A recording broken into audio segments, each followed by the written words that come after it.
கூத்து போகடா வெளியா எல்லாம் போகடா பாப்பா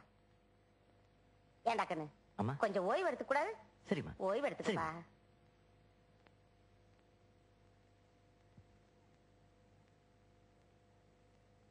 சிஷியா ஒரு பீடி கொடு ஏய் சின்ன பசங்க பீடி குடிக்கூடாடா அண்ணா நான் உன்னை விட 10 வயசு பெரியவன் தெரியுமா ஒழுங்கா பீடி கொடு இல்லன்னா விடுவேன் இந்தாங்க அண்ணா இந்தாங்க வெரி குட்